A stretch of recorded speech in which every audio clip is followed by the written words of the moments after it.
Right. You're going to have to tell me if I'm here, if I'm actually live or anything, because something is going horribly wrong, considering that I am looking at all sorts of technical issues. My computer seems to be feeling like I'm feeling, which is bunged up. Basically, I'm not 100%. I'm sweating a little bit. I'm just I don't know what's happened. It's certainly come on all at once. I'm a little under the weather. So, hello there, everybody. Currently doing this on my phone. That's where we are at the moment. It does look like all sorts of fun and games at the moment. I also have absolutely no idea whether I can actually bring Dan Berry on. I bloody hope I can, considering that Dan is going to be joining us shortly from Baltimore. So fingers crossed. That's the general hope.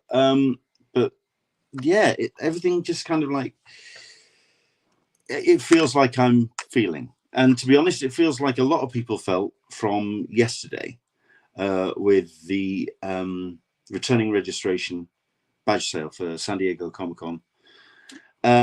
Because it did feel like everyone was just kind of like ready and waiting to go. And then a small handful, including somebody who's in the chat at the moment. Andrew English is watching.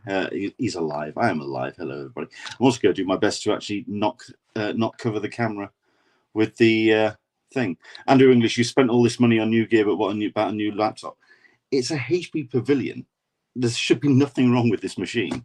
I mean, it's very possible that I'm running out of memory, considering that I have been doing a fair amount of experimentation and getting myself for next week. The plan is, other than it's HP, I like HP. HP has usually done me proud. I've been throwing, there's big files now on my laptop. Considering that, I've been playing with not only the Osmo Pocket 3, but also I got myself another new piece of kit, which if you are familiar with technology, you may notice that this has got two lenses on it. This is the Insta360 X4. And the plan is I'm going to be going to the Lakes International Comic Art Festival next week. I've got a number of interviews and panels to go and attend.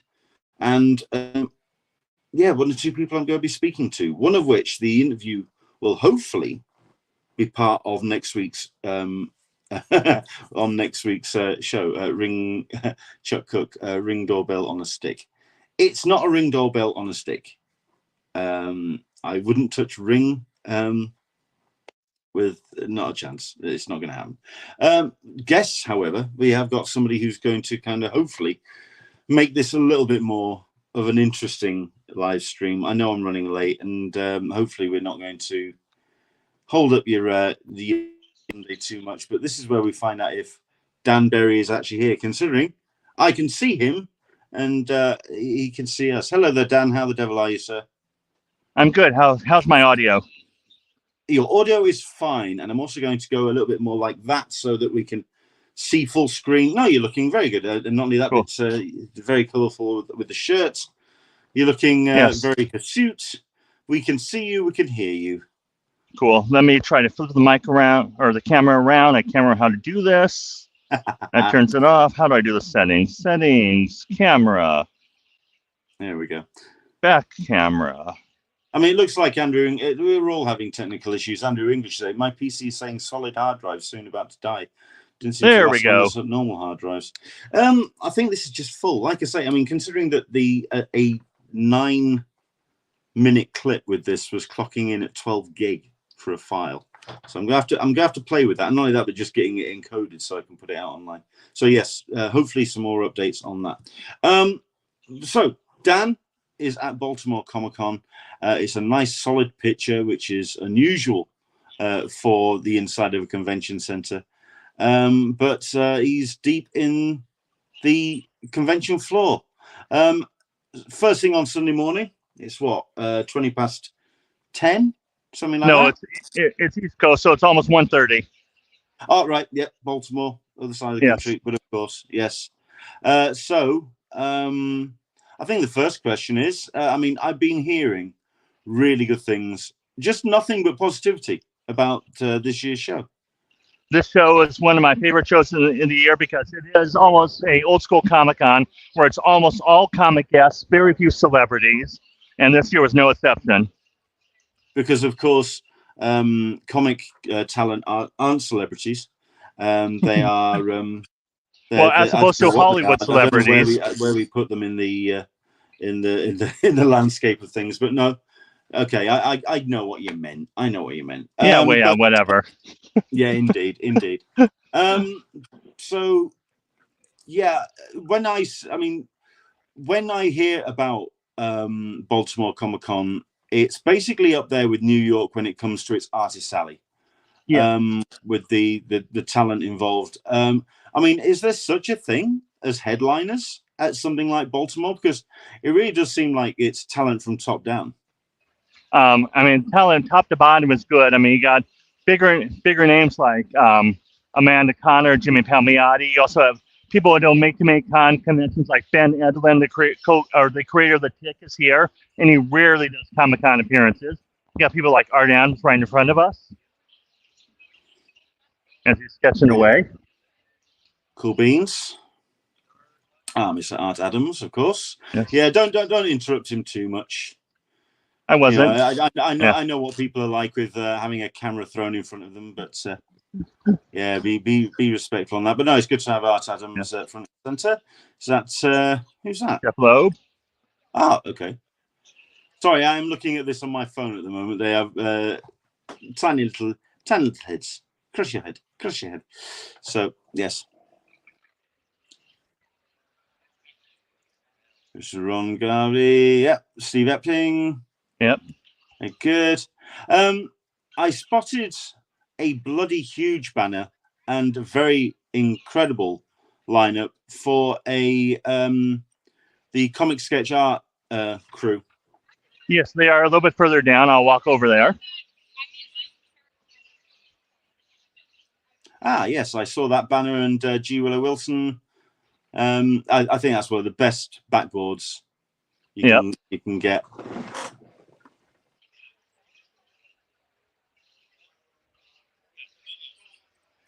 So yes, I mean, not looking terribly busy though.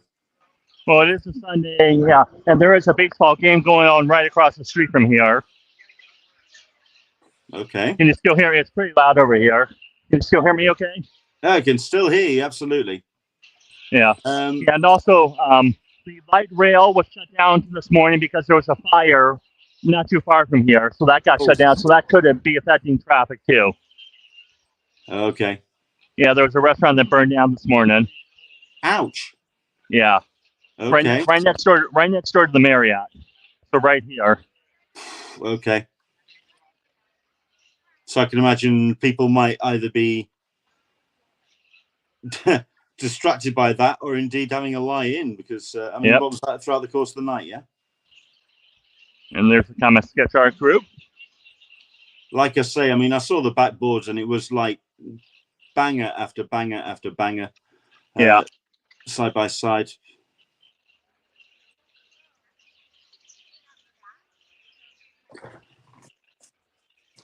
What I think we may be doing with this, by the way, everybody, we'll be spending time with Dan doing this look around the Baltimore Comic Con.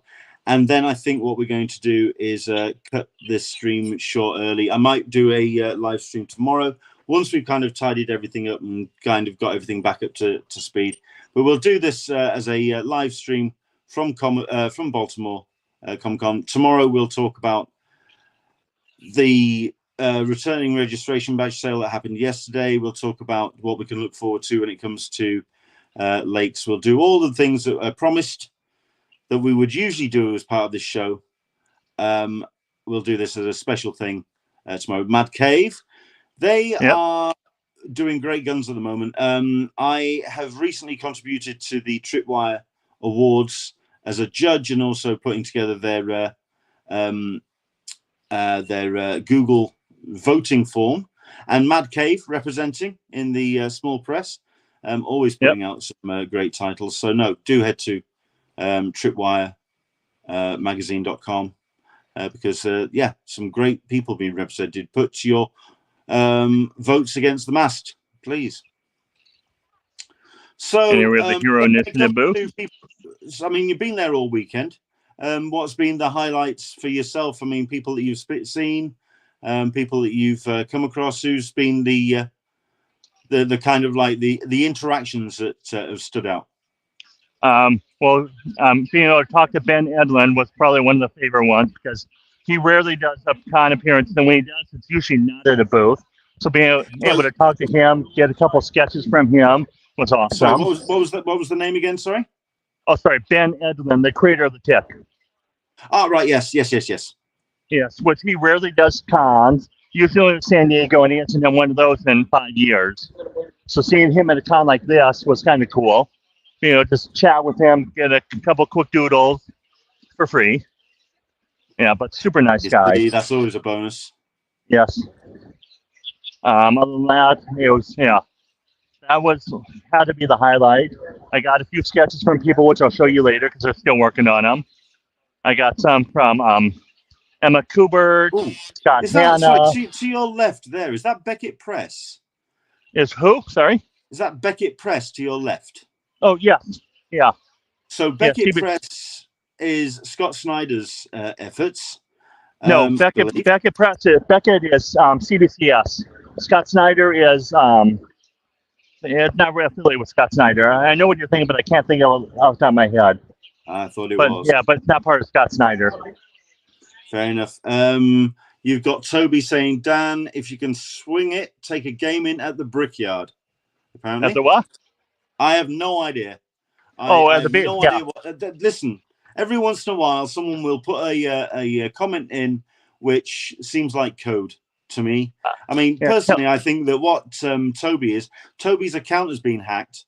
And if I just read this phrase out to you, you are going to take the shot. It's the ball field. Yeah. It's sports, man. Like I would know what that is.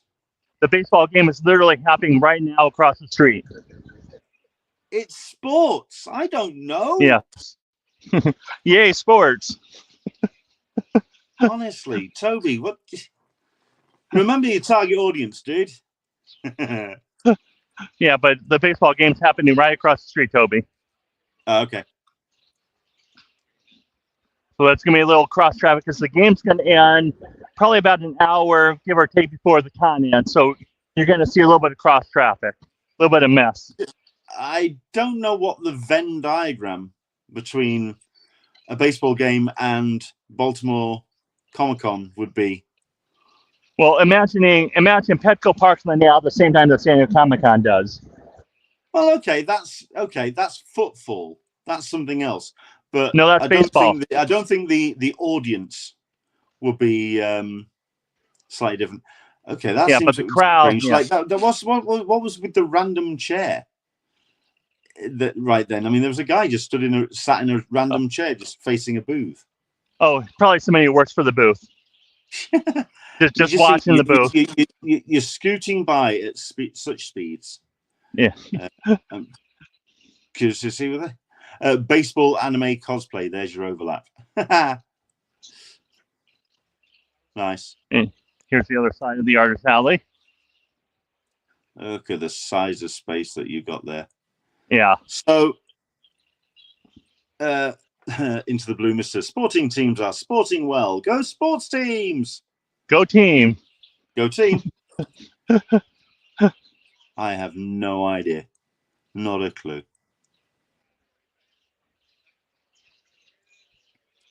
So, I mean, like I say, a lot of people are being represented by comic sketch art. Right. Does it seem like they are kind of gobbling up artists, especially like the big headliners when it comes a few of them, to... Yeah, I mean, they've got the biggest section of artists at most cons, and this con is no exception, where they've got a lot of big names. Yeah. I would like to try, and I might just email again and try and prompt again. She did say that she would come on to talk about comic sketch art, because just about their relationship with artists and cons. I'm curious to see how that works. But there we go. What's the cosplay like? What's cosplay like at Baltimore? Not really huge. Yeah, I mean there are a few cosplayers, but nothing like any other con I've been at. And especially coming off of Dragon Con, where the cosplay there was just out of this world. Fair enough. Yeah, there is some cosplay, but the presence here is not as great as other cons. Gotcha. I may have to disappear. So I'm trying to work out, shall I leave with you for about a couple of minutes, or shall we just let you get off, let you enjoy the rest of your day, and we'll come back and we'll kind of do a little bit of a recap of this when we're not so distracted? Either or, whatever you want me to do. I think that might have to be the case, I'm afraid. I know that this is going to seem like a little bit of a short change to everybody, and I do apologize, but yeah, it's just turned into one of those situations where unfortunately we are going to have to cut this short. Dan, thank you very much indeed for your time. Thanks for coming on. I really appreciate it. Not a problem. We'll try and catch up, and we'll try and talk about what you made of Baltimore. Have yourself the rest of a great day, mate. You as well. I'll talk to you guys later. Okay, take care. Look after yourself. Thank you. Yeah, I'll let Dan get off. Unfortunately, it does look like I am going to have to make a move and kind of step away from the show today. I'm not feeling 100%, and I'm sorry that I haven't been able to give you the full show the best we can. I will do my best to kind of recover and get myself back up to speed, and we'll do this again tomorrow. We'll try again with another attempt, take 2 of Talkin Con. I apologize for not being at full speed today, and I'm sorry for that. Thanks for taking time out of your Sunday for coming along, but I'm sorry if it's just not been 100% today. Chuck Cook, he says, feel better soon. I'm going to just read that and say, no, I appreciate that. Thank you very much indeed. Yeah, we'll talk tomorrow. I'll be at full speed, and we'll be better. We'll all be better tomorrow. Okay, I'll even be looking at the right camera, for heaven's sake. Right, take care, enjoy your Sunday, and I will be back tomorrow with a take 2 of Talkin Con, a cup of tea with an Englishman in San Diego. We'll see you soon. Bye-bye.